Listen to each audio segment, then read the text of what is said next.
কমে না।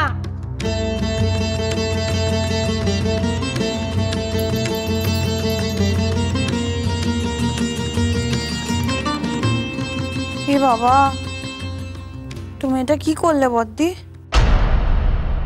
কোলরটা কি কোনোদিনও চোখেই দেখোনি? হ্যাঁ সোমা, এটা এইভাবে বাইরে টাঙানোর কি দরকার ছিল?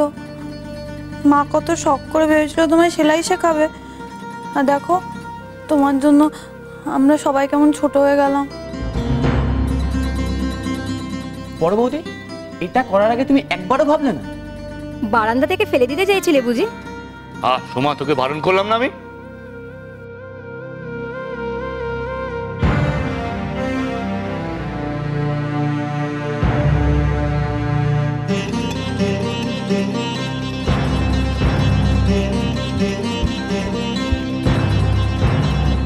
মা মা আমার কথাটা, মা আমি জানি ওদের কথা আপনার খারাপ লেগেছে, কিন্তু আপনি বিশ্বাস করুন আমি জানি না ওটা ওখানে কি করে এলো। সকালবেলা রাজ্যের কাজ পড়ে আছে আমার, তোমার কথা শুনে সময় নষ্ট করার সময় আমার নেই।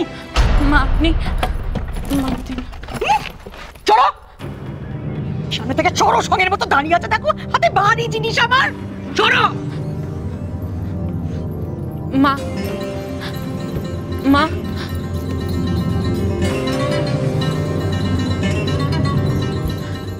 মা এখন আর মামা করে কি হবে?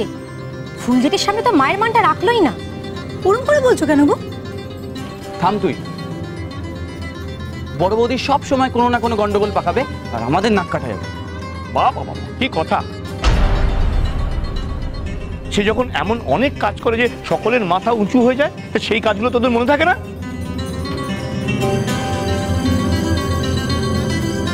থাক বাবা, আজকে যা হয়েছে এরপর তুমি আর কিছু বলো না।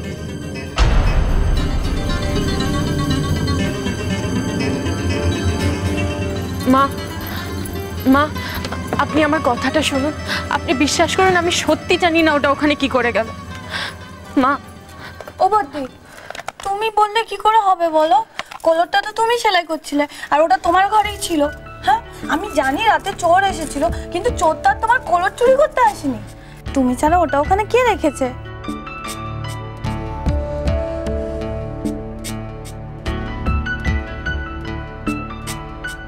আসলে বদ্দির তো সেলাই টেলাই ভালো লাগে না, তাই যাতে মা আর কখনো বদ্দিকে সেটা না করতে বলে, তাই জন্যই বোধহয় বদ্দি ওখানে রেখে দিয়েছিল, তাই না বদ্দি?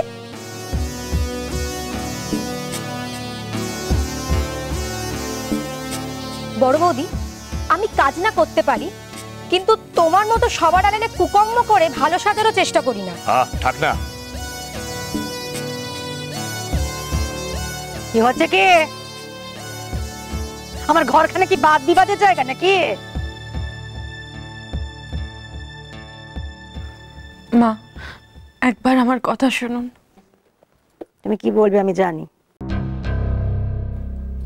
তুমি বলবে তো কোরটখানা ডাকবাসকে রাখুনি, কি করে গেল তুমি জানো না? আমি জানি, সে বিশ্বাস আমার তোমার উপরে আছে, তুমি রাখুনি। মা মা এসব কি বলছে? এই বাড়ির মান জলাঞ্জলি যায় এমন কোনো কাজ তুমি করবে না, তা আমি জানি। কিন্তু সেলাইখানা তুমি মনোযোগ দিয়ে করোনি মা। যেমন মনোযোগ দিয়ে তুমি নেকাপড়া করো, তেমন মনোযোগ দিয়ে তুমি সেলাইখানা করো। তুমি পারতে? তোমার বই খাতা অমন হেলায় ফেলে রাখতে পারতে তুমি?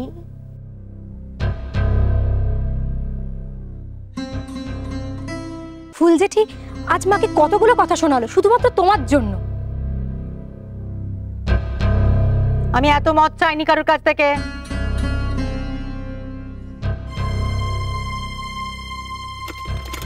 ফুলবরের শকুন নজরখানা পরিচয় কোলরটার উপরে সেই কায়দা করে ডাকবাসকের উপর রেখে দিয়েছিল, দিয়ে সারা পাড়া জড়ো করে পাড়া কাঁপি লোক হাসিয়েছে।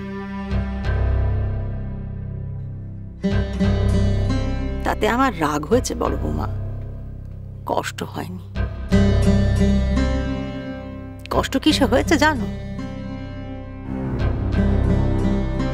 তোমার অমনোযোগে।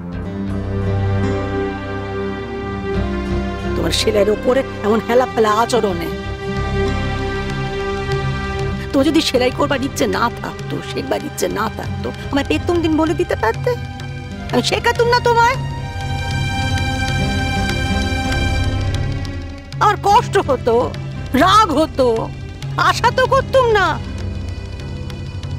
লোক হাসানি তো হতো না সারা পাড়া জুড়ে। সবাই মিলে কি ভাবলো, কেমন বউ এনেছি আমি, সব কাকে বললো, আমার কার জন্য বললো?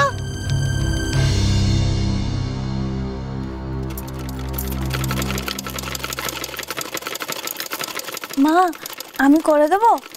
না, কাউকে কিচ্ছুটি করতে হবে না।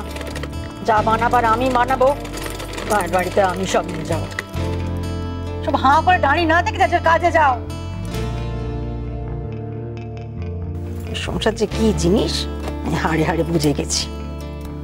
যাও, মা ঘর খালি করে দাও।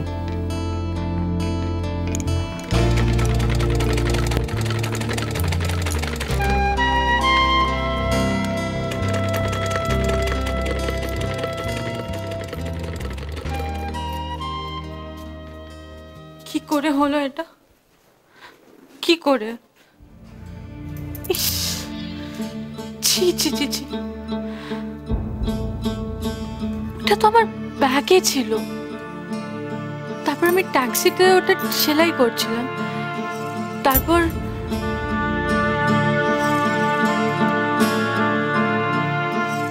তাহলে কি ওটা ওখানে পড়ে গেছিল, নাকি বাড়িতে ঢোকার সময় দৌড়াদৌড়িতে ওখানে?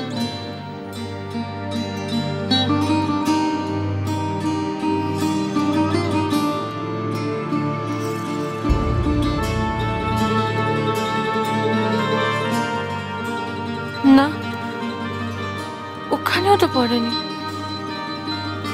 তাহলে আর যা ঘটেছে সব আমার জন্য ঘটেছে, সব আমার জন্য।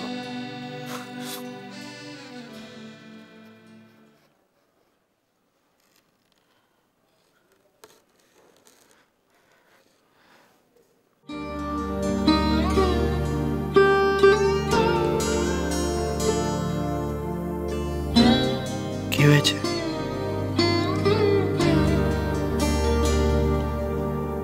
কি হয়েছে উষসী? তুমি আমায় বলবে না?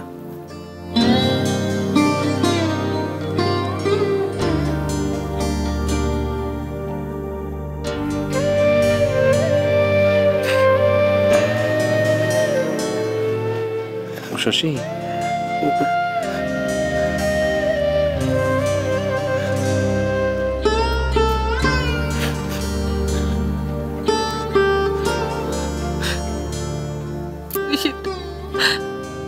শুধু আমার জন্য। ভুল হয়েছে।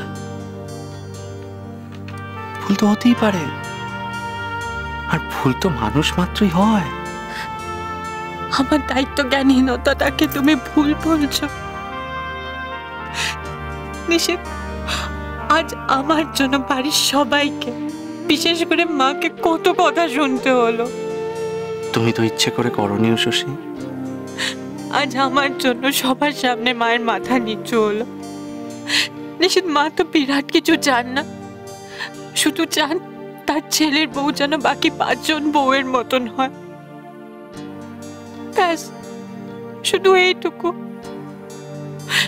আর আমাকে দেখো, আমি বারবার মাকে কষ্ট দিচ্ছি, বারবার।